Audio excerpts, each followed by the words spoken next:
2017년 겨울 서울 한강가의 작은 병원 안 한 아기의 울음소리가 차가운 밤을 갈랐다. 그러나 그것은 생명의 힘찬 울음이 아니라 희미하고 떨리는 소리였다.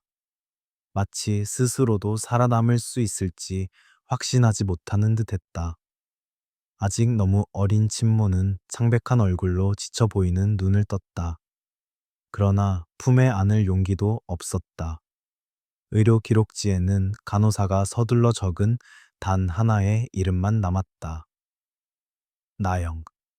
아름다운 이름이었지만 운명은 결코 아름답지 않았다. 모니터에 비친 심장 박동은 불안정하게 요동쳤다. 불빛 앞에 등불처럼 금방 꺼질 듯 위태로웠다. 간호사들은 낮은 목소리로 속삭였다. 이 아이는 오래 못 갈 거예요. 부모도 지켜주려 하지 않잖아요. 그 차가운 말들이 병실 창밖 겨울 바람에 섞여 어두운 미래를 예고하는 듯 울려 퍼졌다. 그러나 그 순간 한 여인이 나타났다. 한지원.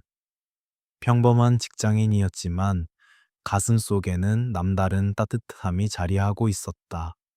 그녀는 생후 15일 된 아기가 중병에 걸려 버려질 위기라는 소식을 들었다. 망설임도 없이 발걸음을 옮긴 지원은 떨리는 손으로 입양 서류에 서명하며 모든 치료비를 책임지겠다고 다짐했다. 적은 저축은 물론 친구들에게 급히 빌린 돈까지 모두 모아 수술비로 내놓았다. 제발 이 아이를 살려주세요. 제가 모든 걸 하겠습니다. 짧은 한마디였지만 그것은 운명에 대한 거대한 맹세였다. 나영은 수술실로 옮겨졌다. 지원은 복도 의자에 앉아 두 손을 꼭 잡은 채 조용히 기도를 올렸다. 시간은 한없이 느리게 흘렀고 분과 초는 마치 영원처럼 길게 이어졌다. 그리고 마침내 의사의 입에서 희미한 환호가 흘러나왔다. 작은 심장이 다시 뛰기 시작한 것이다. 어둠 속에서 번져나온 한 줄기 빛. 그 겨울밤 나영은 두 번째 삶을 얻었다. 피로 맺어진 인연이 아니라 세상 누구도 품으려 하지 않은 아기를 껴안아준 한 낯선 여인의 사랑 덕분이었다. 운명을 바꾼 수술 후 작은 나영은 신생아 중환자실의 인큐베이터에 눕혀졌다. 몸은 인형만큼 작고 온몸에 관과 붕대가 감겨 있었다. 그러나 창백했던 얼굴의 숨결은 점점 고르게 이어지고 심장 박동도 안정되어 갔다. 한지원은 유리 너머에서 눈가에 눈물이 고였지만 입계는 잔잔한 미소가 번졌다. 며칠 동안 서류를 준비하느라 또 돈을 마련하느라 밤을 새운 모든 고생이 이 순간 사라지는 듯 했다. 그녀는 조용히 속삭였다. 아가야, 이제 너는 혼자가 아니야. 그 후 몇 주는 끝없는 시련의 연속이었다. 새벽이면 지원은 전철을 타고 병원으로 향했다. 한 손에는 죽이 담긴 작은 통, 다른 손에는 아이를 위한 자질구레한 물건이 담긴 가방을 들고서 늦은 밤까지 회사 일을 마치고 지쳐 돌아와도 나영의 연약한 미소만 보면 모든 피로가 사라졌다. 그러나 돈은 금세 바닥났다. 평범한 사무직의 박봉은 비싼 약값 앞에 무력했다. 그녀는 이곳저곳에서 빚을 지고 결국 유일한 재산이던 낡은 자동차까지 팔아야 했다. 주위 사람들은 고개를 저으며 말했다.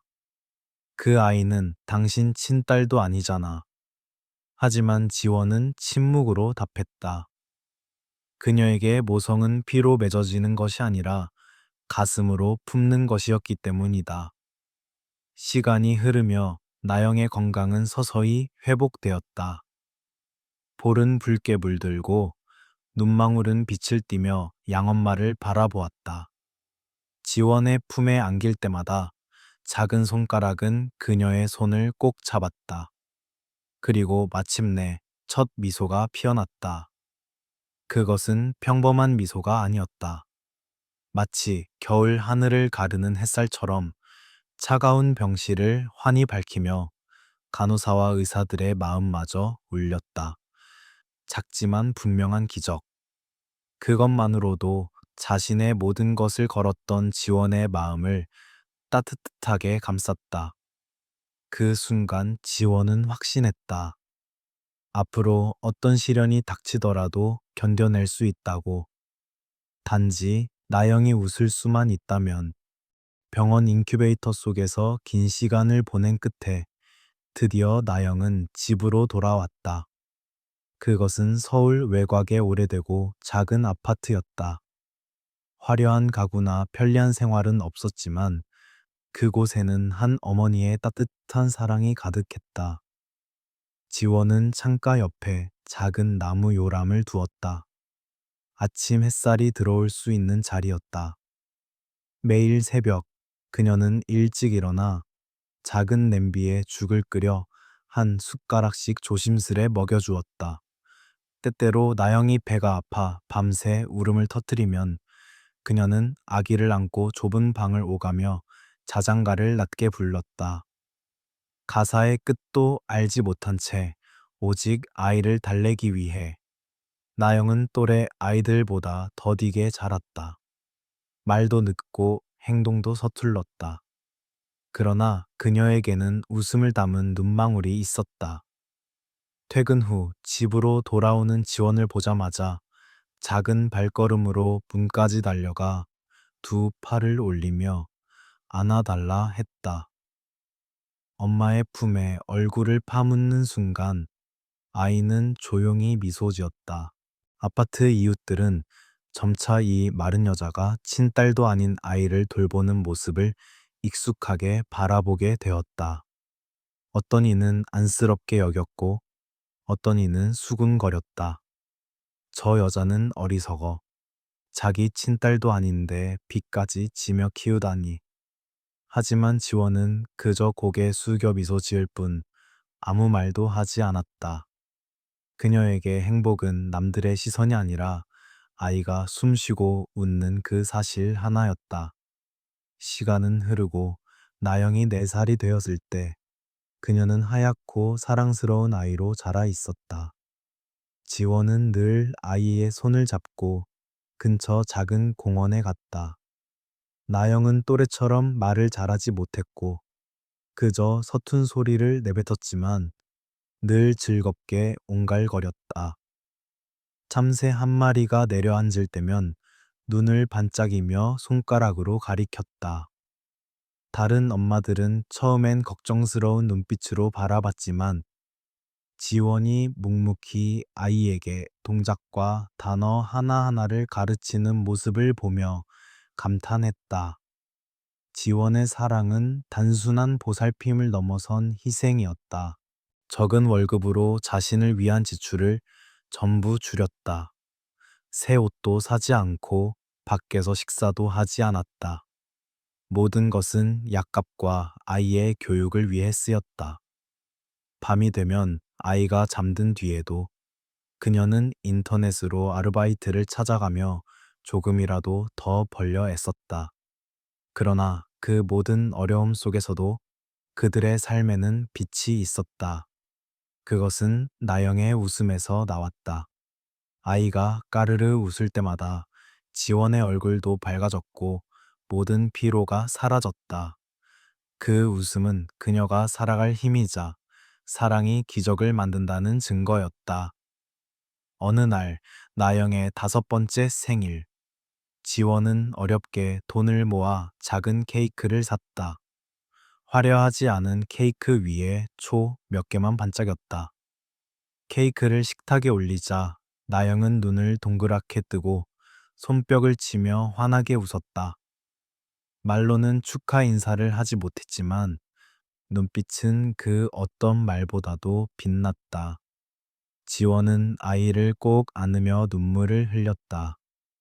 그 순간만큼은 자신의 모든 고통과 상처가 치유되는 듯했다. 세월은 그렇게 흘러갔다. 작고 소박하지만 서로에게 의지하며 살아가는 두 모녀의 가정이 있었다. 지원은 생각했다. 아이의 웃음을 지켜낼 수 있다면 세상 무엇과도 맞설 수 있다고. 그러나 그 평온 뒤에는 어두운 그림자가 서서히 다가오고 있었다. 쌓여만 가는 경제적 부담, 점점 약해지는 지원의 건강, 그리고 이웃들의 끝없는 반대와 수군거림이 마침내 폭풍이 되어 그녀가 지켜온 작은 행복을 위협하기 시작했다. 평온해 보이던 나날들은 점점 더 무겁게 변해갔다. 나영이 7살이 되었을 때에도 그녀의 병원비는 결코 줄어들지 않았다.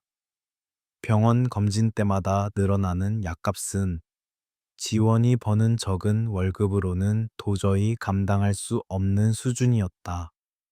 성실한 사무직원이었던 지원은 잦은 긴급 휴가로 인해 직장에서 점점 눈총을 받기 시작했다.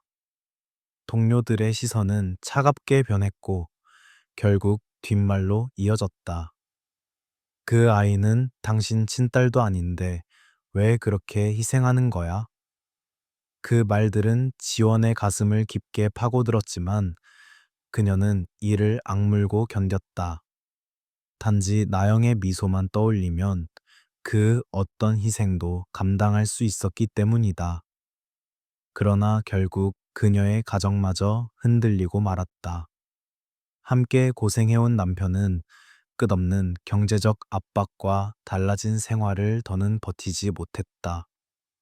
원망과 분노가 쌓인 끝에 어느 비 오는 날 그는 차가운 말과 함께 이혼 서류를 남기고 떠나버렸다. 난 더 이상 피 한 방울 섞이지 않은 아이 때문에 빚더미 속에서 살 수 없어. 이혼 당일 지원은 묵묵히 서명했다. 눈물도 원망도 없었다. 이제 그녀에게 남은 단 하나의 진정한 사랑은 오직 나영뿐이었다. 하지만 혼자 힘으로라도 아이를 지키리라 다짐한 순간 운명은 또다시 잔혹한 시련을 안겼다. 어느 날 사무실에서 쓰러진 그녀는 급히 병원으로 이송되었다. 검사 결과 몸속에 커다란 종양이 발견되었고 시급히 수술이 필요하다는 진단이 내려졌다. 그 소식은 청천벽력과 같았다. 한쪽에는 하루하루 보살핌이 필요한 나영, 다른 한쪽에는 죽음의 위협 앞에 선 자신의 목숨. 하지만 수술비는 너무 컸다. 이미 모든 저축은 아이를 위해 써버린 뒤였다. 그날 밤, 지원은 창가에 앉아 불빛 가득한 서울을 바라보았다. 품속에서 고요히 잠든 나영의 얼굴은 편곤했지만 그녀의 속삭임은 절망에 젖어 있었다. 아가야, 엄마가 미안해. 엄마는 너도 지키고 나도 지킬 만큼 강하지 못해. 눈물은 베개 위로 흘러내려 아이의 머리카락을 적셨다. 그날 밤은 그녀 인생 처음으로 완전히 무력함을 느낀 순간이었다. 그 후 지원은 치료를 받으면서도 일을 계속하며 아이를 돌보려 애썼다. 그러나 쇠약해져 가는 몸은 더 이상 버티기 힘들었다.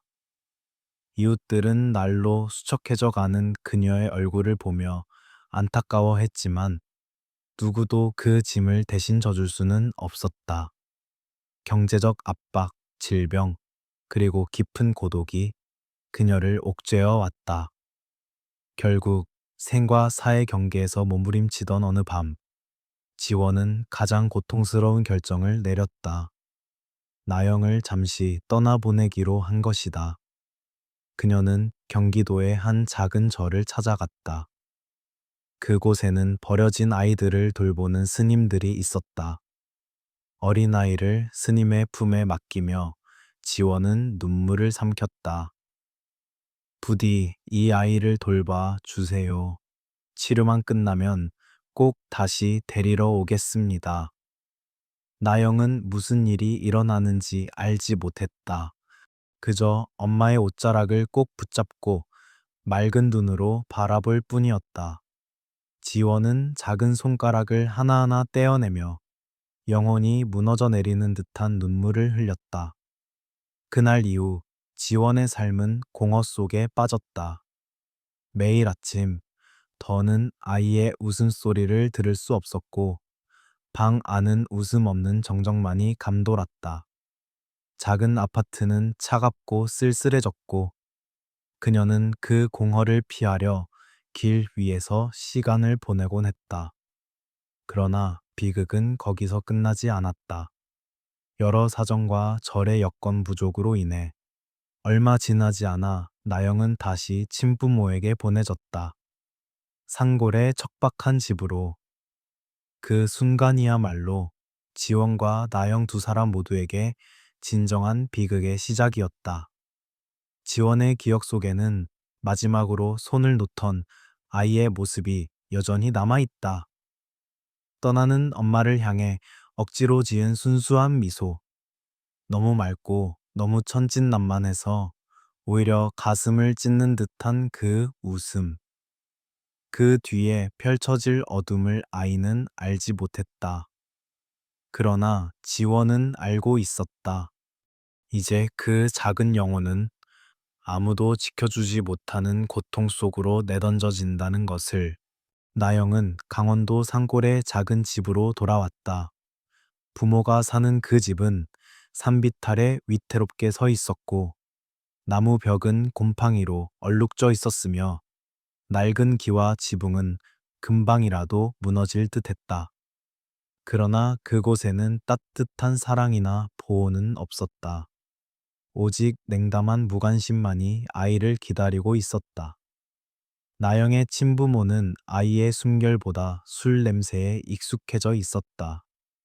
가난과 실직, 그리고 끝없는 무기력 속에서 그들의 하루는 술잔으로 흘러갔다.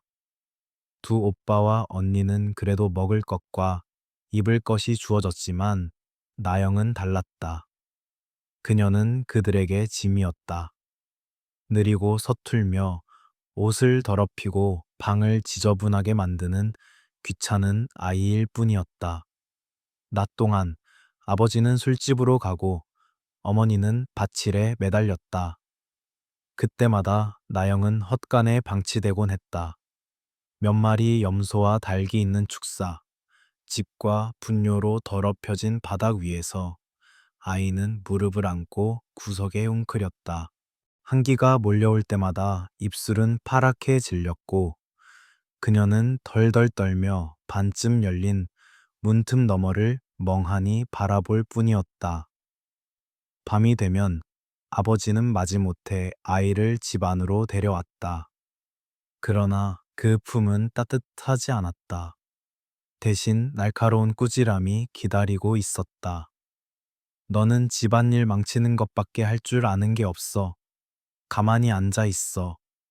때로는 부모의 눈치를 보며 나영은 낡은 담요 하나를 껴안고 방 구석에서 밤을 지새웠다. 씻겨주는 이도 없어 머리카락은 엉켜 있었고 옷은 늘 더러웠다. 어린 몸에서 풍기는 곰팡내 때문에 이웃들이 가끔 측은한 눈빛을 보냈지만 감히 누구도 개입하지 못했다. 식사 또한 마지막에야 주어졌다.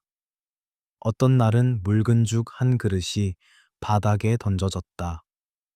나영은 두 손으로 허겁지겁 집어먹으며 혹시 빼앗길까 두려워했다. 죽이 엎질러지기라도 하면 달래기는커녕 아버지의 거친 손길이 날아왔다. 쓸모없는 것. 눈물은 얼굴을 타고 흘렀지만 아이는 소리내 울지 않았다. 그저 고개를 숙인 채 흙과 섞인 밥풀을 주워 다시 입에 넣었다. 시간이 흘러 나영의 몸은 점점 더 야위어 갔다. 아침마다 동네 아이들이 부모 손을 잡고 학교에 가는 모습을 그녀는 집 앞 계단에 앉아 멍하니 바라볼 뿐이었다. 책가방도 배움도 허락되지 않았다. 그녀에게 남은 것은 단 하나, 따뜻했던 기억. 바로 지원의 품이었다. 꿈속에서조차 나영은 그 여인을 불렀다. 마른 체구에 다정한 미소를 띠고 자신을 안아주던 엄마. 새벽녘에 눈을 비비며 그녀는 낮게 중얼거렸다. 엄마, 지원 엄마. 대답은 없었다.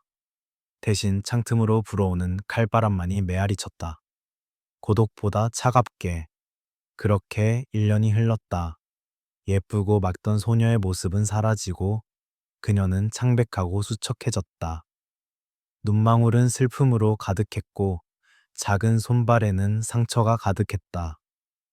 그러나 그 깊은 눈동자 속에는 아직 희미한 빛이 남아 있었다. 기억의 불씨, 언젠가 진짜 엄마가 돌아올 것이라는 희망의 불씨, 그리고 어느 음울한 오후 헛간 구석에서 차가운 죽을 허겁지겁 먹던 나영 앞에 한 그림자가 나타났다. 낡은 나무 문이 열리고 빛이 스며들었다. 그곳에 선 이는 다름 아닌 지원이었다.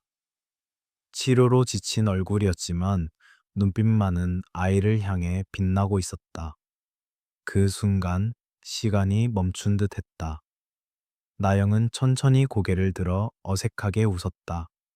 오랜 세월 잃었던 그러나 여전히 순수한 미소였다.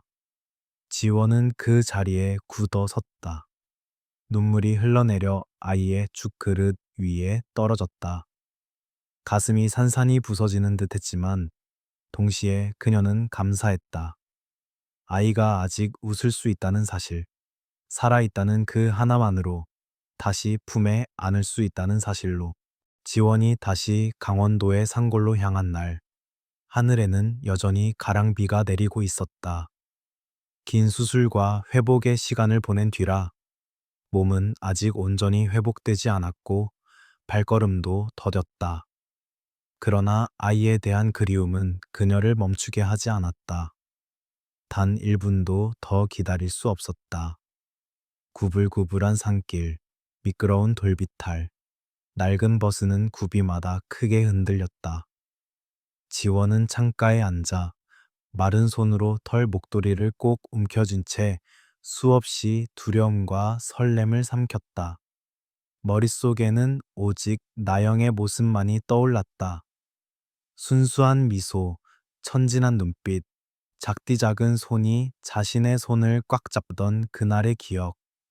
버스가 흙길 언덕 앞에 멈추자 지원은 조심스럽게 내렸다. 산바람이 차갑게 얼굴을 스쳤다. 눈앞에 보이는 것은 허물어져 가는 작은 나무집. 황량한 풍경에 그녀의 가슴은 저려왔다. 그녀는 문을 밀고 들어가 아이의 이름을 불렀다. 대답은 없었다. 대신 집 뒤편에서 그릇이 땅에 부딪히는 소리가 들려왔다. 지원은 급히 그쪽으로 발걸음을 옮겼다. 그리고 순간 심장이 멎는 듯 했다. 닭장이 있는 구석에 한 어린 소녀가 웅크리고 앉아 있었다. 앞에는 엎질러진 죽이 흙바닥에 흩어져 있었고 소녀는 떨리는 손으로 밥풀을 주워 허겁지겁 입에 넣고 있었다. 헝클어진 머리, 더럽혀진 옷, 생기 없는 눈동자. 그러나 지원의 그림자가 비치는 순간 그 눈에 빛이 스쳤다. 엄마, 또렷하지 못한 힘없는 소리였지만 지원의 무릎은 그대로 꺾이고 말았다. 그녀는 곧장 아이에게 달려가 끌어안았다. 곰팡내와 흙냄새가 몸에 밴 아이였지만 지원은 놓지 않았다. 눈물이 쏟아져 아이의 엉킨 머리칼을 적셨다. 아가야, 엄마가 왔어. 미안해. 이렇게 만들고 말아서 미안해. 나영은 머뭇거리더니 파랗게 질린 입술 끝에서 미소를 지었다.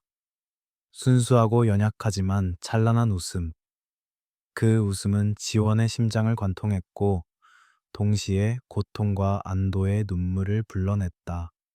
지원은 아이를 안고 마을 우물로 향했다. 차가운 물로 아이의 몸을 씻기고 묵은 흙과 때를 정성껏 닦아냈다. 머리카락을 조심스레 빗고 준비해온 깨끗한 옷을 갈아입혔다. 그녀의 손길은 떨렸지만 마치 작은 유리 조각을 다루듯 세심했다. 머리카락이 말라갈 즈음 지원은 나영을 무릎 위에 앉혔다. 둘은 말없이 산바람 소리만 들었다. 그때 나영이 고개를 들어 반짝이는 눈빛으로 지원을 바라보며 오랜만에 온전한 미소를 지었다. 그 순간 시간이 멈춘 듯 했다. 지원의 가슴은 터질 듯 벅찼다. 아이를 힘껏 끌어안으며 떨리는 목소리로 속삭였다. 고마워, 아가야. 네가 아직 웃어줄 수 있어서 정말 고마워. 행복과 고통이 뒤섞인 눈물이 쏟아졌다. 아이가 살아있고 여전히 웃을 수 있다는 사실에 감사했지만 너무 오랫동안 아이를 고통 속에 두었던 자신을 원망하지 않을 수 없었다. 그날 밤, 지원은 아이 곁에 머물렀다. 낡은 담요를 펴고 아이를 품에 안은 채 잠을 청했다. 자다 깬 나영은 작은 입술을 움직이며 속삭였다. 엄마. 이번에는 또렷하게 울려 퍼졌다. 마음 깊은 곳에서 터져나온 진짜 엄마라는 부름. 지원은 참지 못하고 울음을 터뜨렸다. 수년 동안 기다려온 그 한마디. 완벽하지도 똑바르지도 않았지만 그녀에겐 세상에서 가장 값진 선물이었다. 그날 밤 지원은 거의 잠들지 않았다. 아이의 얼굴을 쓰다듬으며 마음속 깊이 다짐했다. 병들고 가난하며 세상이 등을 돌린다 해도 더 이상 아이를 혼자 두지 않겠다고. 아가야, 엄마가 약속할게. 이제 절대로 너를 혼자 두지 않을 거야. 그 맹세는 초라한 나뭇집 안에 울려 퍼졌다. 그리고 그 순간부터 지원과 나영의 새로운 여정이 시작되었다.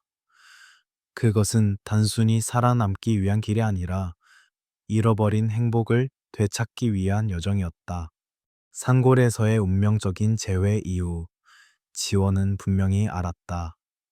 나영을 그곳에 두고 간다면 아이의 삶은 끝없는 어둠 속에 갇히게 될 것이라는 것을.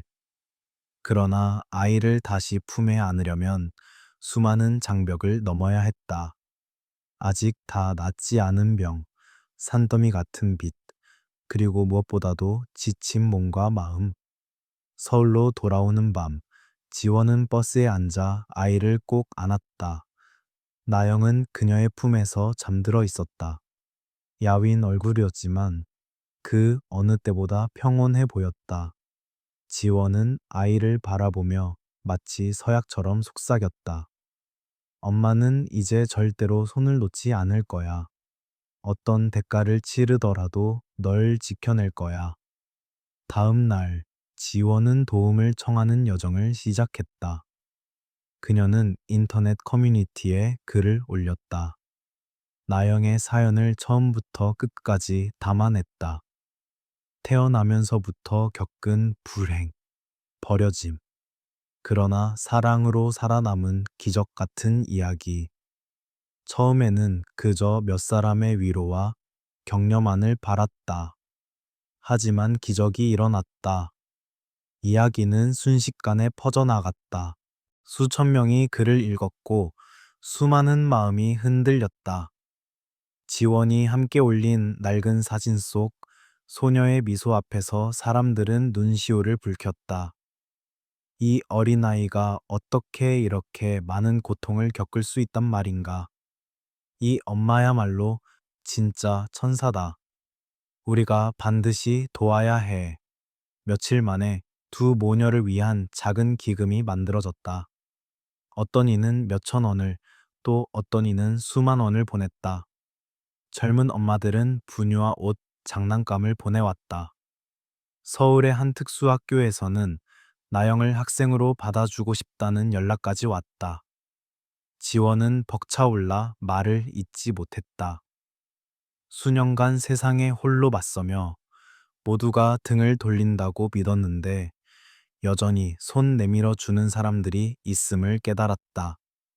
그 후 삶은 조금씩 변하기 시작했다.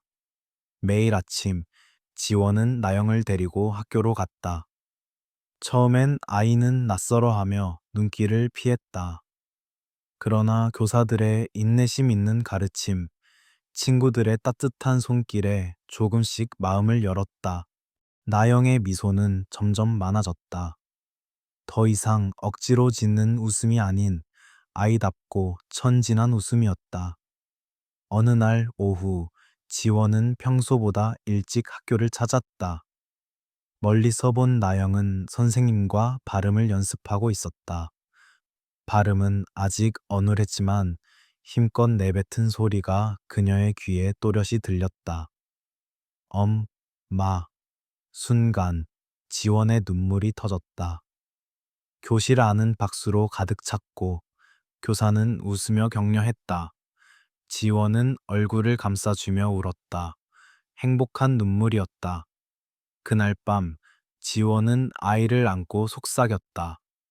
넌 해냈어. 넌 정말 강한 아이야, 나영아. 나영은 말 대신 웃었다. 눈동자는 별빛처럼 반짝였다. 지원의 건강도 서서히 회복되었다. 성공적인 수술과 지역사회의 도움 덕분이었다. 그녀는 여전히 열심히 일했지만 이제 예전처럼 지쳐 쓰러지지 않았다. 빚은 조금씩 줄어들었고 한 번도 본 적 없는 이들의 도움으로 숨통이 트였다. 과거를 돌아보면 그것은 마치 다른 인생 같았다. 차가운 병실, 산골의 닭장, 끝없는 어둠. 그리고 지금은 작은 아파트의 따뜻한 불빛 아래, 밥상 위에 따끈한 반찬, 두 모녀의 웃음소리. 이것이야말로 두 번째 기적이었다. 그리고 그 모든 것의 중심에는 나영의 웃음이 있었다. 병상에서의 힘겨운 미소도, 닭장 속에서의 희미한 미소도 아닌 매일같이 터져나오는 해맑은 웃음. 지원은 알고 있었다. 인생은 여전히 험난할 것이다. 그러나 적어도 이제 그들에게는 기댈 수 있는 어깨가 있었다. 바로 사람들의 따뜻한 마음. 그리고 그것만으로도 그녀는 확신했다. 자신의 딸은 이제 다시는 홀로 외롭게 버려지지 않을 것이라고. 2025년 서울. 봄이 찾아오고 한강변 길게는 벚꽃이 만개했다. 분주히 오가는 인파 속 작은 두 그림자가 다리 위를 나란히 걷고 있었다. 마른 체구지만 눈빛만은 밝게 빛나는 한 여인, 그리고 천진한 미소를 짓는 한 소녀. 바로 지원과 나영이었다. 수많은 폭풍우를 지나온 끝에 이제 그들은 다른 가족들처럼 평온한 하루를 함께 할 수 있었다. 8살이 된 나영은 특수학교에서 선생님과 친구들의 사랑을 받으며 다니고 있었다. 또렷한 문장은 아직 어렵지만 엄마, 안녕 같은 짧은 말들을 내뱉을 수 있게 되었다. 그 짧은 한마디들이 지원에게는 세상의 모든 행복이었다. 아침이면 아이는 작은 발걸음으로 앞서 달리다 뒤돌아 엄마를 부르곤 했다. 지원은 느리지만 단단한 걸음으로 따라가며 자랑스러운 눈길로 아이를 바라봤다. 더는 두려움에 떨던 밤도 눈물로 지사오던 새벽도 없었다. 대신 웃음과 희망, 그리고 평온이 있었다. 그들의 작은 아파트는 언제나 빛으로 가득했다. 식탁에는 따뜻한 반찬이 놓였고 거실 벽에는 나영이 학교에서 그린 그림들이 걸려 있었다. 그림 속에는 늘 해와 벚꽃, 그리고 손을 꼭 잡고 웃고 있는 두 사람의 모습이 담겨 있었다. 어느 주말 오후, 지원은 아이와 함께 공원에 나갔다. 아이들의 웃음소리가 퍼지는 가운데 나영은 처음으로 용기 내어 무리에 섞였다. 넘어져 옷이 흙투성이가 되었지만 다시 일어나 눈망울을 반짝였다. 지원은 벤치에 앉아 웃으며 눈가를 훔쳤다. 그것은 오랜만에 맛본 순수한 행복의 눈물이었다. 이 이야기는 이제 두 모녀만의 것이 아니었다. 과거 도움을 주었던 낯선 이들은 여전히 그들을 찾아와 작은 선물을 건넸다. 사람들은 나영을 서울의 작은 천사라 불렀다. 그녀의 미소가 많은 이들의 어둠 속에 불빛이 되어 주었기 때문이다.